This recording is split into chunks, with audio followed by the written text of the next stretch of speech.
I don't know any people who are saving to buy a house because it's just not realistic. It's just not possible. During semester, what I'm earning is less than what my rent is. Every 6 months when we'd re-sign the lease, they'd put the prices up like $50. I was living in sharing an apartment before with just like a mate, and then our rent went through the roof, so I moved to a bigger share house now. To even get a deposit, you'd have to not be renting. Me and all my friends can kind of agree it's a bit of a scramble to find a place every time a lease is ending or you have to move on. Very, very stressful finding a room, and it's very competitive. I don't think that, just having access to a room is really good enough.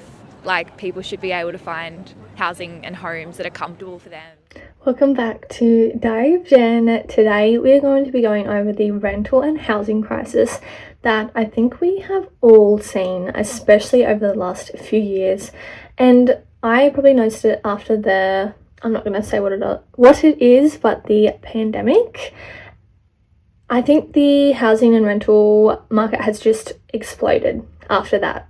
And it's insane to think about how much people are paying in rent, how much housing prices have increased, and honestly, how impossible it feels to even fathom the idea of getting a house and paying a mortgage, because the prices are just not mathing. And I personally just cringe at the thought of paying like for a mortgage right now, because the prices are just like unnecessarily high. I don't know what we can do to like make this better, but something needs to change. I just don't know what it is. And we're going to cover a few videos today that I think have been a bit more insightful and just interesting to see. So let's get straight into it and go to video number 1. I am nearly 27 years old, and today I am moving back in with my parents. This is not the plan I had for 27-year-old me, but that is just how bad the rental crisis is at the moment. I've been living on my own for the last 3 years. When I first started living on my own, I was paying $280 a week in rent. It was actually kind of fine to pay rent on my own, and I've never had like an outstanding salary. The reason why I'm moving back in with my parents is because my landlord wanted to increase my rent now to $450 a week. Now, I live in a small 1-bedroom apartment in an old building. It's nothing flash. Sure, I live in a good suburb. I live in Malvern. I'm probably just paying for location, but I have to pay to do my laundry. There's cracks in the walls. Like, it's nothing flashy. Like, it's not worth $450 a week. That's like $2,000 a month. What are people supposed to do? I'm so lucky and I'm so grateful that I can move back in with my parents, but not everyone can do that. So what's your alternative? Like, you're homeless? The thing that really grinds my gears is that I am 99% sure that my landlord does not have a mortgage on this place, so that can't even be an excuse for landlords on here. She's owned this place since about 1980, and I know for a fact she has 2 investment properties. So she's just making money off what she can from the market. And I was like, there is no way I can afford this. And I have been an outstanding tenant, like outstanding. Rent's never been late. My inspections are always absolutely spotless. I've never caused any issues. And this is why my generation can't get ahead, why we can't buy houses. Like, I've been paying $20,000 a year in rent. But if I went to go get a house loan, they wouldn't see that as, oh, she can pay $20,000 a year. No, I have no savings because of how much I've been paying in rent and bills. That's why my parents were like, move home, save that money and try and get ahead. Like, I'm so grateful. I love my family, and I don't have any issues moving back home with them. I do have an issue with the fact that they live over the other side of Geelong, and I'm still going to be traveling to Melbourne for work. So that's going to be so much fun. But what do people do? I'm so lucky I have such a great family that I can move back in with, but what's the alternative? Homelessness? Like, the government really needs to get on top of this, because honestly, the state of the rental market at the moment is absolutely fucked. And the sad thing is, I've heard a lot of people say, she's holding a Starbucks cup. People are like, oh, cut down on the coffee, cut down on this. And it's like, people shouldn't have to cut down on things that they genuinely enjoy. I think obviously if you're like overdoing it and getting a coffee like every day or twice a day, probably maybe, you don't need that much coffee. But if you're getting at Starbucks every now and then, you enjoy it, like, people shouldn't have to cut down on something like that just to purchase a house, maybe. So it's just like insane to me. And the fact that her rent increased so much, like $450 a week in rent for one person in a 1-bedroom, that doesn't sound right. Like, that's nearly $1,000.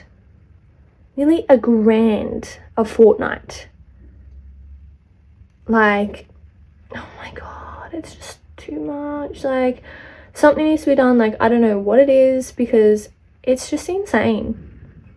And she's right, like, thankfully she has her parents to live with, but if someone doesn't have that to fall back on, what are you meant to do? How are you meant to live? It is scary, and there's people that are in positions where they are homeless, or they're soon to be, or literally are living paycheck to paycheck and really struggling to pay for bills, to pay for rent, their mortgage. And it's sad. It's really sad, because, you know, in Australia, it's the Australian dream to have a home. And you know what? I was raised, you know, when I was younger, I was like, yeah, I'm going to get a home. I want a home. And like, obviously that's still a dream of mine, but it's also, it feels like it's getting squashed because of how much houses are, the insane prices, and the absolute sheer thought of paying that much in interest for a home. Oh my god, like, I just don't even want to think about it, because it feels like such a waste of money paying towards interest instead of the actual principal on the home. Let's go to the next video.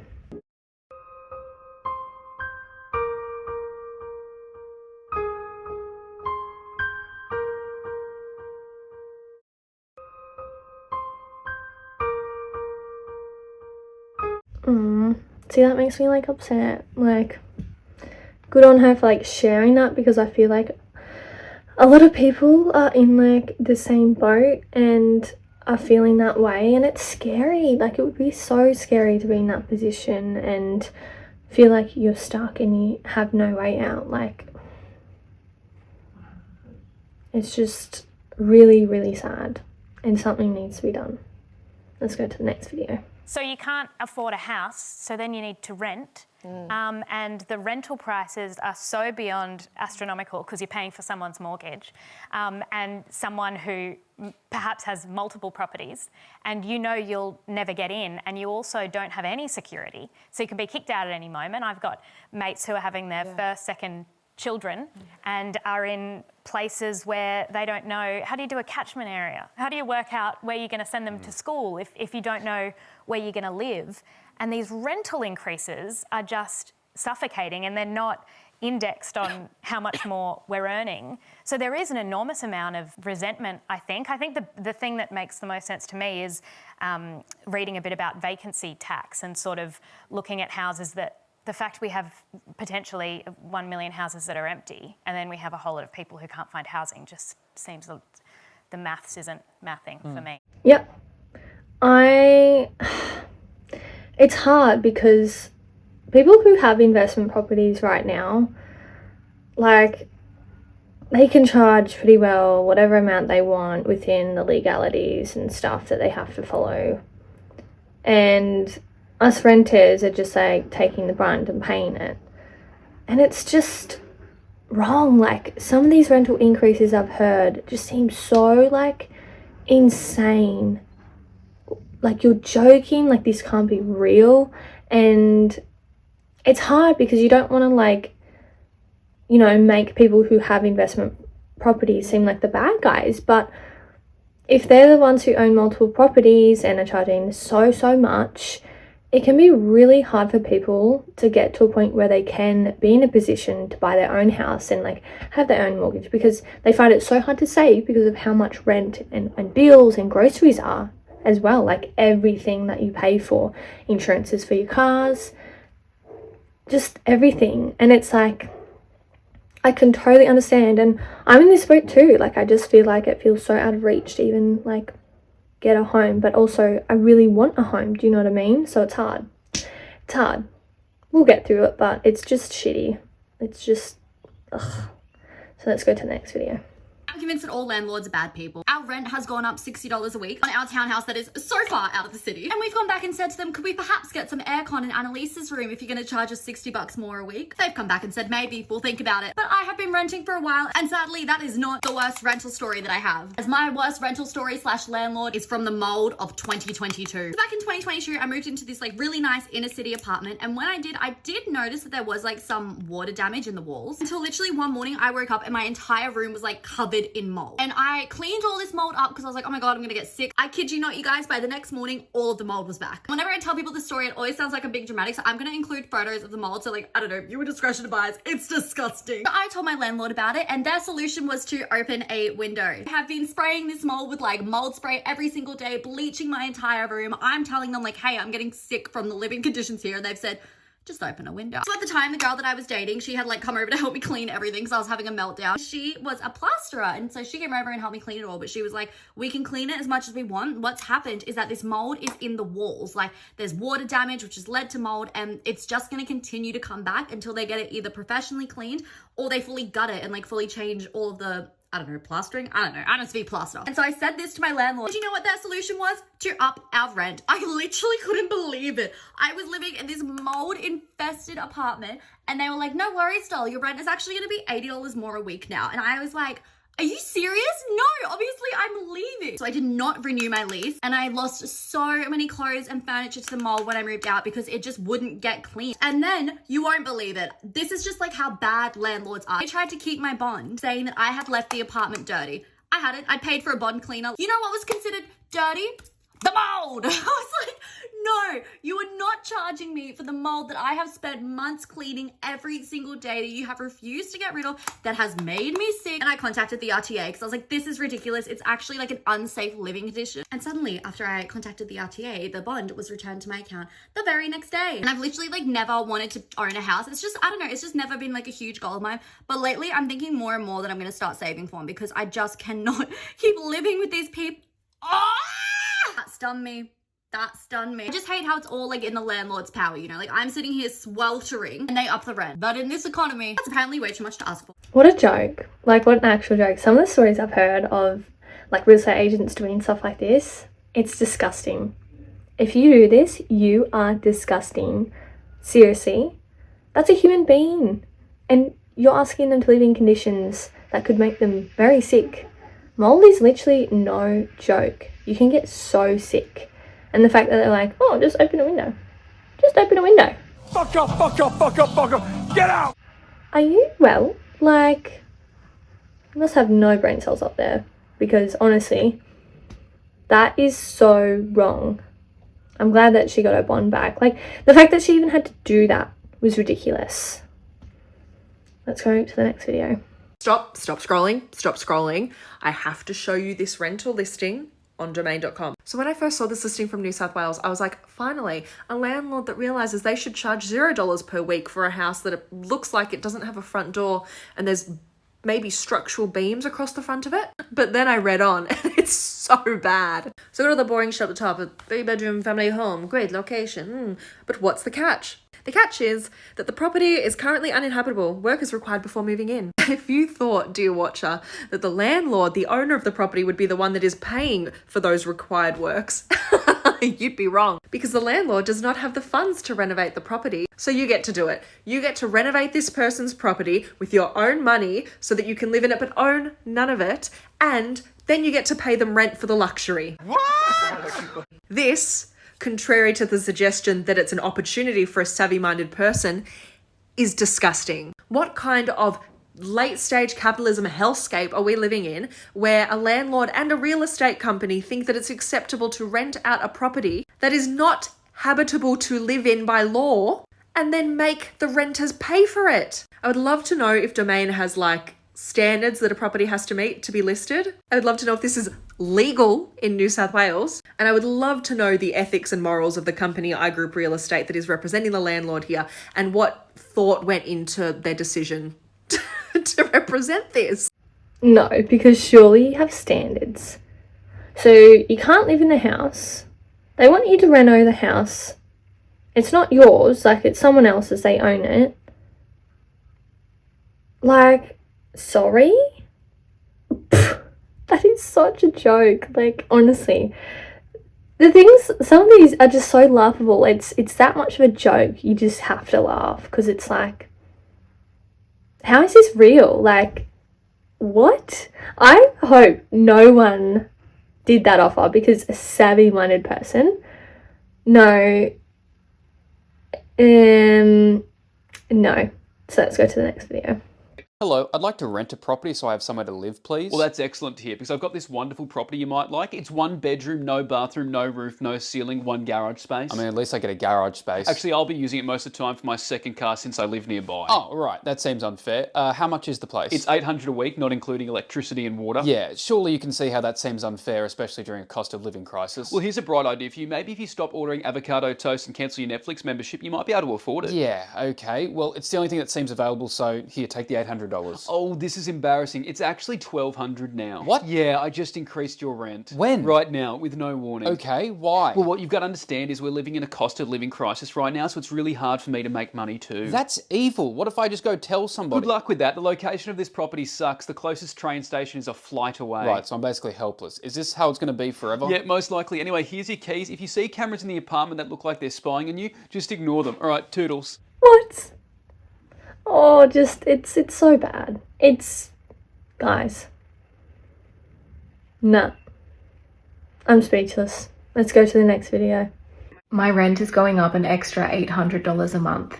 So my little 1-bedroom place is about to be over $2,000 a month. And it's not just me that this is happening to. I'm a part of the NRES scheme currently, which is coming to an end for me in June, and everyone else in my apartment building as well.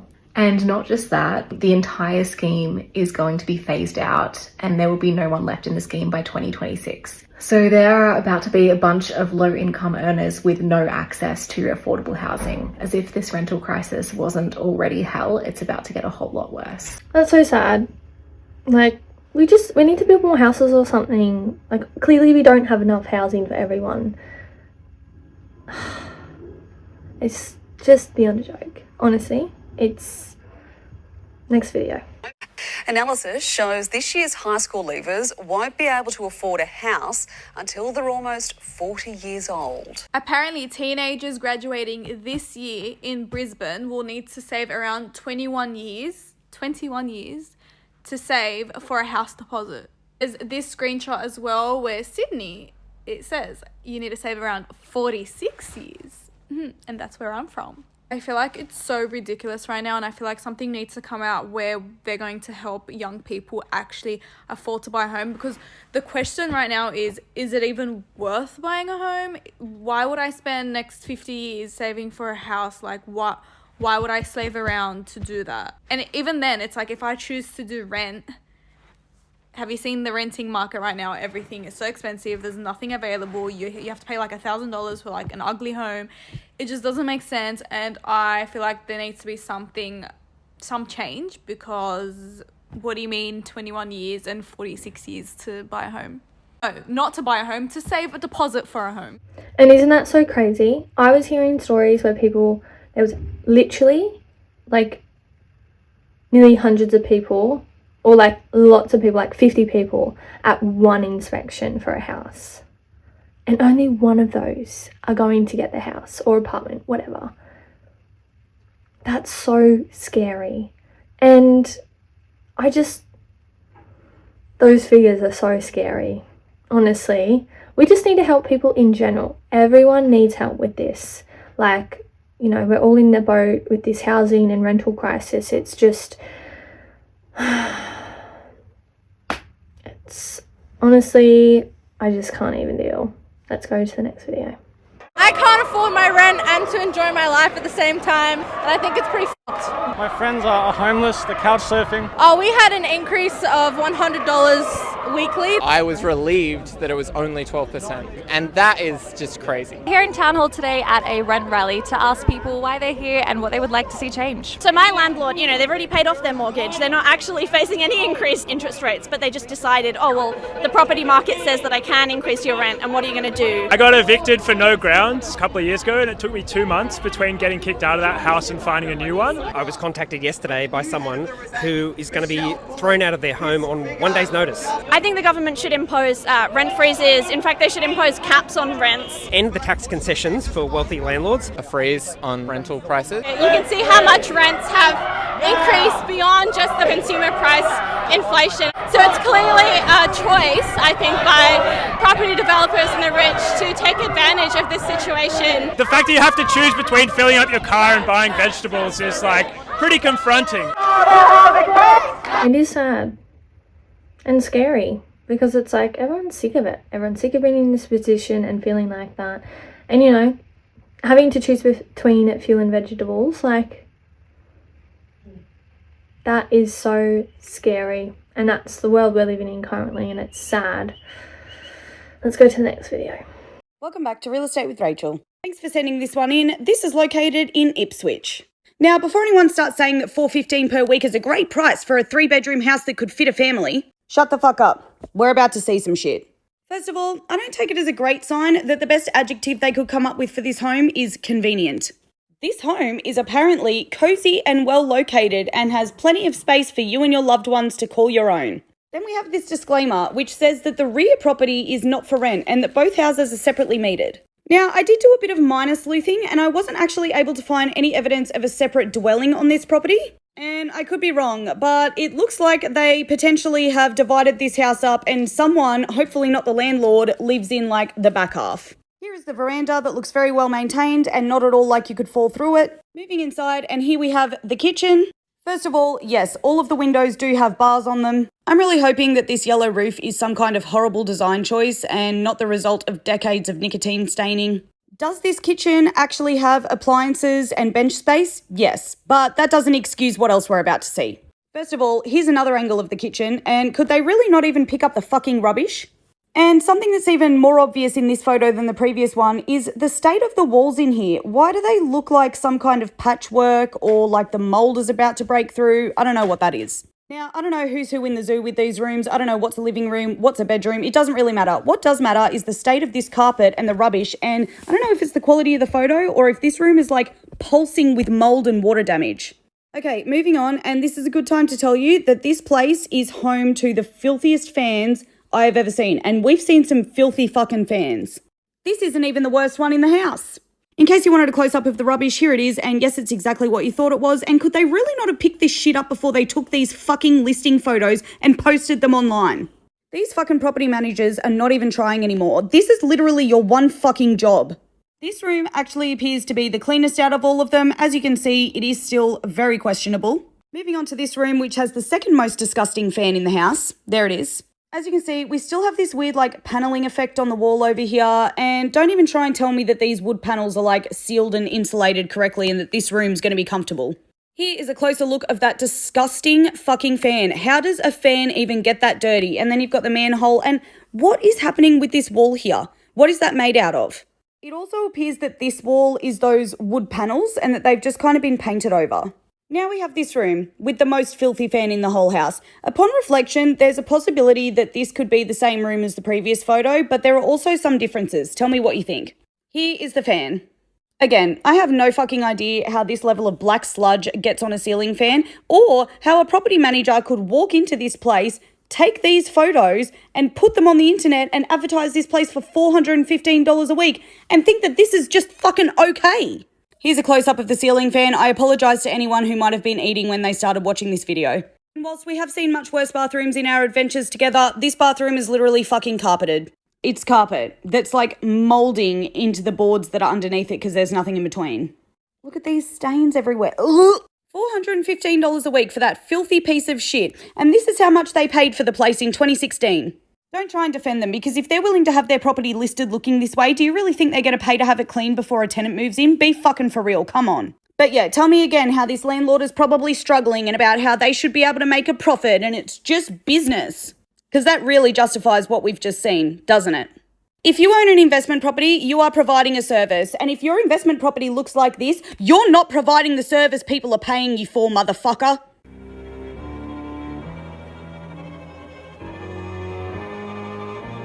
It's like, do you not have any standards? I would think it'd take 2 minutes to pick up that rubbish at least before you start taking photos. And the fans were disgusting. It's like they've never been cleaned or something. Oh my God. I'm just like literally gobsmacked. I just cannot believe a real estate agent and the property owner would think that's acceptable. And you know what? The sad thing is, people would probably actually rent that out because they're that desperate. And they might know that. And that's so messed up in so many different ways. Let's go into the next video. The median weekly rent prices in Australia. Brisbane is $649. Melbourne is $589. Yeah. Wow. Right? I don't know why I thought Melbourne would be more than Brisbane. Hobart is $547. Adelaide is $589. Perth is $669. Darwin is $617. Canberra is $674. Whoa. And Sydney is $770. Oh, God. Why do we live here? I don't know, man. Why is Sydney so expensive? Oh my God, like I could not live in Sydney, bro. Like I don't know how people are affording it down there. That is just insane. Let's go to the next video. You go to every single home open, you go to all of the places that are trying to rent their houses, you do the best you can to make a good impression and all that stuff. You put in applications on time, and I've been rejected every single time, and it's depressing because it makes you not want to even bother, but if you don't bother, you don't get a chance at all. Can you imagine living in a tent because you can't afford a rental? That's a reality for Christine and her 4 kids. This isn't livable. You're not supposed to live this way. So you've got your bedroom, a kitchen, a dining room in here. And closet for storage, I guess. I feel like I'm just hitting a brick wall every single time. And then we come back here and we go to sleep. Wake up and do it all again the next day. So yeah, it's not fantastic. When Christine's home burnt down in January, she was plunged back into a rental market economists describe as among the worst in the country. She's had over 50 housing applications rejected and jumps between different caravan parks. Caravan park owners have told me they're turning desperate families away daily because they just can't keep up with demand. Christine says she's on a priority waiting list for social housing, but says it could take years. It's just really sad to see, like, families, anyone struggling with this stuff. You know, she's got 4 kids in herself. I would be worried about my safety and my kids' safety, and she's doing the best that she can. And that's just really sad that she's in that position. And like there's so many other people that we don't even know that are in that position. We just can't see it. It's not in front of us, or it's not on the internet for us to see. It's just really sad. Like something needs to be done dramatically because we need help. Alright, so let's watch the next video. We just got some new numbers on the housing crisis and it's really bad. Anglicare have just released their rental affordability snapshot that looks at the way the rental price is affecting all sorts of different communities across Australia. And one of the ones they surveyed were for a dual income family, both earning the minimum wage. And here's what they found. Just 13.4% of rental properties across Australia are affordable for a family where both parents are earning the minimum wage. That's over $90,000 a year. It gets worse. For a single parent earning the minimum wage, so they've got a job, they're doing everything that the government and the society has told them to do. Well, just 0.8% of rental properties in Australia are affordable for them. That means 99.2% are unaffordable. That's shocking. Gets even worse. What about for a pensioner on the full pension who has worked hard all their lives and should be able to enjoy a comfortable retirement? Just 0.2% of private rental properties across Australia are affordable for them. That's completely broken. So why is the housing crisis so bad? Well, the report talks about the fact that back in today's money, back in the 80s, the federal government used to spend $10 billion a year building public housing. Isn't that amazing? That's a lot of money.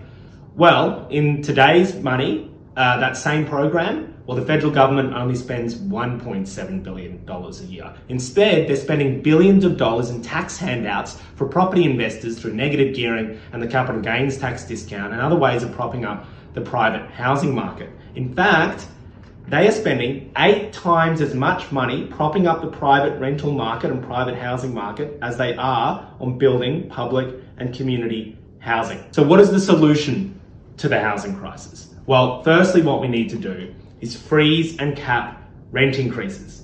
It does not fix the problem on its own, but what it helps do is stop the crisis getting worse. For that single parent in a private rental, 1 rent increase away from eviction, a 2-year freeze on rent increases and caps after that stops them from being evicted onto the streets and gives wages a chance to catch up. The second thing we need to do is scrap the massive tax handouts for property investors that are denying millions of renters the chance to buy a home, like capital gains, tax discount, and negative gearing. That frees up billions of dollars. What can we spend that money on? Well, establishing a public property developer to build 610,000 good quality government built homes over the next decade, where they are sold and rented at prices people can actually afford. So that single parent, that couple or family on a dual income of over $90,000 a year, well, finally they can have a good affordable place to call home where the rent's capped at 25% of their income, or they can buy a home at just over the cost of construction. Basically what this Australian government used to do. Look, the solutions to the housing crisis aren't complicated. Australia's done it before. Countries around the world have done it. But what we need is political will. Authorised by Jay McCall, Australian Greens, Canberra. Aren't those numbers just like really scary to look at? And it really makes you realise, oh my goodness, this is a problem that needs to be fixed. It's scary. It's so scary. People shouldn't have to resort to shitty houses that aren't maintained properly because they literally do not have any other choice. Because they would rather have... Guys, this isn't even a want. A home should be a necessity. Like, we all should have a roof over our head. And there's people who don't and literally are struggling. And people who are taking advantage of it and marketing these shit houses that have things wrong with them, mold growing in them, bloody don't want to fix anything, want to advertise homes that are literally a joke. No. Let's go to the next video. I am so tired of feeling helpless as a parent. Yes, my kids are grown adults. My oldest is 28, my youngest is 25. And I thought by teaching them what I learned, which is you work hard, you get a good job, you're going to get the things in life that you need, right? Worked for me. Why wouldn't it work for them? Because it doesn't. Because the world has fucking changed, all right? And now I feel like I see them struggling. And before my generation comes at me, yes, I understand struggling is a part of life. We all struggled. But there's a difference between struggling and drowning, all right? So we struggled and it was tough. But you know what? We made it. We knew there was a light at the end of the tunnel with our struggle. It seems like kids today, no matter how much they struggle, they just get further and further down the water into the drowning point, all right? When I was their age, I was making less than $10 an hour, and I could afford to live on my own. Now you have to be making 6-figure salary to get a decent, tiny little place to live. So what the fuck is going on, and how do we help them as parents? I told my son, all you have to do is work hard, go to college, or join the military like I did. He went to college, got his degree, got a full-time job. He moved back in with me right when he graduated from college because he said, hey, Mom, as soon as I get a job, which was within 2 weeks of him getting out of college, maybe take me 2 months and I'll save up enough money for me to move out. Okay, cool. It's been 10 months. He has saved almost every dime and still can't afford to live. Why are 1-bedroom studio apartments almost $2,000 a month? Why? Like, I just don't get it. So I don't even think that there's even classes anymore. There used to be, upper class, middle class, lower class. It's literally turning into the ultra wealthy and then everybody else is just poor. Like, that's what is happening. And then I told him, hey, when you turn 25, at least your car insurance will go down. Hell no, he turned 25 and his car insurance went up $150. I tell him, if you need health insurance, get a good job. He has health insurance. He has had a medical emergency this week. Had to go to an emergency room twice. He had to go to the emergency room because he couldn't get anybody to see him with the health insurance that he had. right? So he had to go to an emergency room. Now he's out money for that too. It seems like you can never get ahead. And then my daughter, I told her all you have to do, because she wanted to buy her own house. My daughter worked 6 days a week, 12 hours a day to save up enough for this down payment. Finally got this house. She's paying double what I'm paying for my mortgage, but her loan was the same amount. And then her mortgage company, after she's already moved in, said, oh, by the way, we forgot to tell you that you need this type of coverage, which we forgot in the beginning. That's an extra $200 you've been paying a month. And all they see when they come home is they watch social media, kids their age, on lavish vacations with all this money and nothing to do, all these social media influencers, because we value those types of things over hard workers. We will pay them $10,000, but you work 40 hours a week, you can't afford it. It is, and the amount of times we're told, just work hard, get a degree, you'll be fine. People have done that. People are doing that. And do you really think it's getting them that much more far ahead? No, I personally do not think so. And it is sad because, you know, even in high school I was told, get a degree, like, that's all you need to do, get a degree, blah, blah, blah. And it's like, the HECS debt on that is insane. They put inflation on it. So every year you're getting even more added on to this debt. It's just, man, like, let's go to the next video. Let's go back in time to buy a house. In 1983, I'm an average person looking to buy an average house. I got this average degree, which I got for free, and work an average job. After paying tax and rent, I have, if I save 50% of the remainder, it'll take me 2 years to save up for the 20% deposit. Remember that as we head back to 2023 and I'm still an average person looking to buy an average house, got this average degree, and I have an average job. After paying tax, rent, and HECS, I have, if I save 50% of the remainder, it'll take me 10.5 years to save up for the 20% deposit. It's clear that it's not just lazy, layabout young people sipping latte that's causing the problem. It would take me 84 years to save up enough money if I skip having a latte every day just for the deposit. I don't have 84 years left. In 40 years, the average house price has increased by 14 times, whereas full-time salaries have only increased by 4.7 times. Another way of looking at it is, houses used to cost 3 times your salary, and now they cost 10 times. All things being equal, you'd have to be making $300,000 a year to benefit from that same 3 times ratio. You might be thinking $90,000, wow, that's high. It is. That's because CEOs and vice chancellors taking home millions inflate the total pool of income and skew the average high. If we look at the median, that is the figure in the middle of all figures, that's around 48,000. So if you're making more than that, you're making more than 50% of all working people in Australia. And still, housing is so far out of reach. There's something bigger at play here, and it's going to take me a bit longer than one video to explain. In part 2, I'm going to explain the cause. So we'll go into part 2 next of this, but isn't that just insane to see those stats? And people tell, you know, the older generations, not all of them, because some do understand, but I've seen videos of the older generation saying, they just need to work harder, they just need to get another job, they just blah, blah, blah, blah. Are you for real? It's a different freaking economy, man. Like, it's not the same situation it was. Like, and it's like they just don't even take the time to understand or look into it. They just don't care. They just think that, oh, it was hard for me. And you know what? It was probably hard for them. I'm not saying it wasn't, but to be honest, like, we are struggling. Like, let's go into part 2. Why is the housing market so cooked? We need to go back in time. 1945. The world is rebuilding and those who served in World War II are returning home. The population is booming, but there's a shortfall in housing supply. So, governments are investing in the construction of public housing and infrastructure, creating jobs and affordable homes for those who need it. Making up a whopping 26.1% of all new dwellings being built. Publicly owned and operated assets are stabilizing the market for generations, keeping private dwelling costs down thanks to the competition they provide to private developments. Those lucky enough to survive the war have put their lives on hold for the good of their communities. Sound familiar? So ensuring the basic needs of the people is the least that governments could do, right? Right? Remember this as we pop by the 80s. A new economic theory has taken over the developed world. A higher power has captured democracy. Big business. Conservative leaders like Thatcher and Reagan, and even progressive leaders like Hawke are in love with neoliberalism.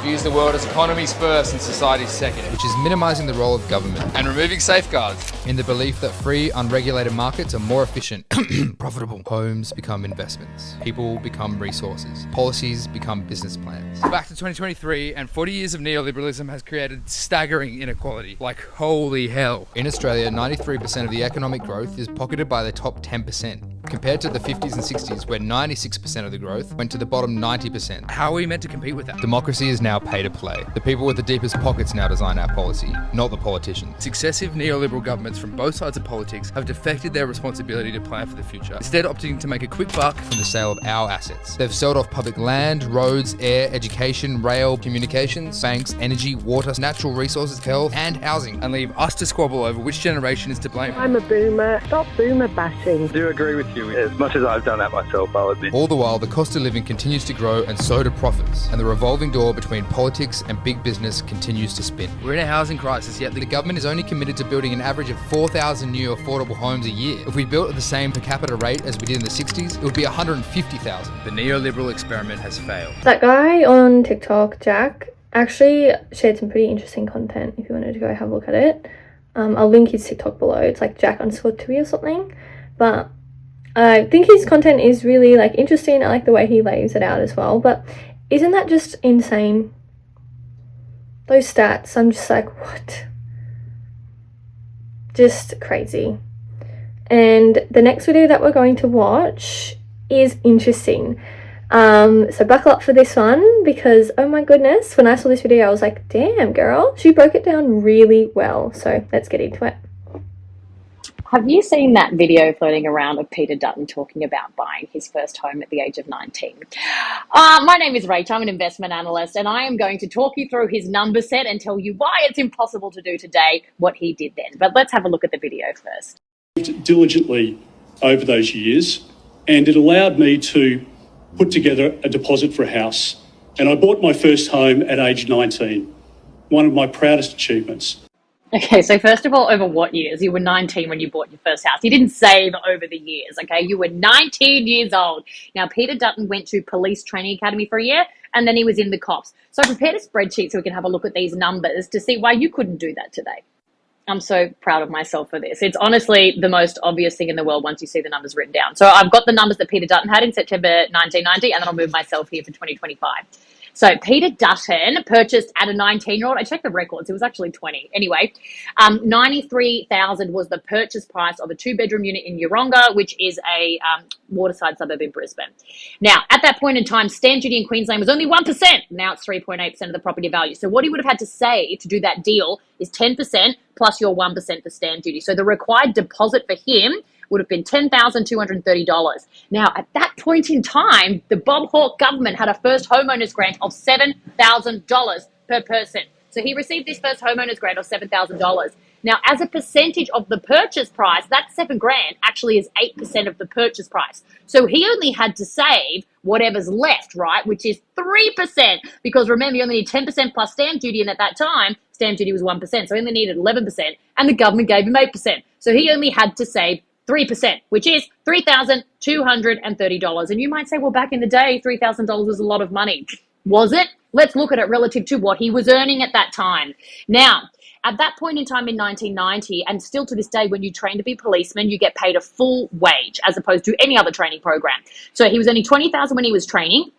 The grad salary in 1990 was $24,000, okay? There was these allowances as well that they always get. So he was pulling about $29,990 or 30, let's call it $30,000 a year, okay, when he bought this property. Now, when he was studying, although he was earning $20,000 a year, I worked out his after-tax salaries at the 1990 tax rates. So he was earning $16,959 after tax. But remember, he had to save $3,230. That deposit as a percentage of what he was earning at the time is 19% of 1 year's after-tax salary. So Peter Dutton had to save 19% of his salary for 1 year. That is a very, very, very easy thing to do. Just on the deposit, let's pause there because I'll get to the loan in a minute. If you did this deal today in 2025, the median 2-bedroom unit in the exact same suburb today is $674,000. Therefore, the deposit that would be required is your 10% plus stamp duty. But remember, he only paid 1% for stamp duty. Today, you have to pay 3.8% of the property value. So the deposit required is 13%, not 11%. Okay, so you would have to save $93,000 to do this deal. Now, there is still a government first homeowner grant on. They'll take away stamp duty for you, so you'll save $23,000. But the saving the government are offering is actually only 3% of the property value. Remember, Peter Dutton's saving was 8% of the property value. So with your 3% saving, which is great, you only have to save 10% of the property value, which is $67,000. He only had to save 3%, which is $3,200. Now, today, if you are a policeman and you are in the training academy, your salary is $52,000. Now, your after-tax salary, so remember, he only had to save, where did I put that number? 19% of his after-tax salary. Now, after tax today, this person studying is earning $44,000 a year, but I need to save 67. 67 is more than 1 year's salary after tax. He only had to save $3,000, which was 18% of 1 year's salary after tax. This person today has to save 150% of their salary after tax. Peter Dutton had to save 19%. What that means is you have to save 7 times as much today as Peter Dutton had to save just for the deposit. But that's the first of your worries, not the biggest one, because you couldn't do this deal anyway. The bank wouldn't let you. Let me tell you why. When Peter Dutton was working, you would have had to borrow 90%. So he put down 10%, you had to borrow 90% of 93,000. 90% of 93,000 is 83,000, which as a multiple of what he was earning at that point in time, 29,000, he had to borrow 3.63 times his income in order to do that deal, which is a very safe loan. The banks don't want to lend you multiples of your income. He only had to borrow 3.6 times his salary. Today, a police graduate earns $87,000, but in order to get the 90% loan, that person has to borrow $606,000, because $606,000 is 90% of $674,000. That means that this person is borrowing 8.8 times their salary to do the same deal, where Peter Dutton only had to borrow 3.6 times his salary to do the deal. So the loan that you have to get is 2.5 times as big today. Not only that, let's say the banks would let you do that, which they won't. PS, the bank will not lend you 8.5 times your salary. The bank will only lend you 5 times your salary. So even if you were the world's most diligent saver, even if you, for whatever reason, managed to save that 10% deposit in 2 years, you still couldn't buy the property because the debt to income ratio is too high. So there are multiple different problems with this example. Now I'm going to go back. Okay, can you see how many problems there are with that? A, you can't get the deposit in the same amount of time. Even if you were given the deposit, the bank wouldn't lend you the money. And this is the biggest problem with people getting properties today, is something called DTI, which stands for debt to income ratios. So that whenever the governments are banging on about it's a deposit issue, it's really not. Because even if you had the deposit, you couldn't get the loan anyway, because the wages are too low relative to the prices, because the prices jumped away and the wages didn't grow. So every single time I hear a politician getting onto TV talking about how they did it, I just want you to think about this number set, because it drives me insane. It does not matter how much avocado toast you give up, because the bank's not going to lend you 8.8 times your income anyway. So if he wants to get on the news and talk about how great he was for buying as a 19-year-old without any recognition of a completely different economic landscape to what people are dealing with today, you're not even playing in the same game. You're not in the same pool. You are in different worlds. And I wish every politician who was born before 1980 could understand this. The one good thing that Peter Dutton did to get himself ahead was to be born in 1960. Isn't that just so interesting? Like, the way that she broke it down was so good. And I don't know how she did her stats. She must have did some digging and investigating for all those, like, data and all the, how much stamp duty was back then and how much it is now and all that stuff. So she did really well. And I just thought that was a really good video to show, because I'm sick of people saying, oh, it's the same, you just need to work harder. It's like, how about you just stop talking, because I'm sick of hearing it. I am, truly. Shut up, Meg. And something needs to change. Something really does.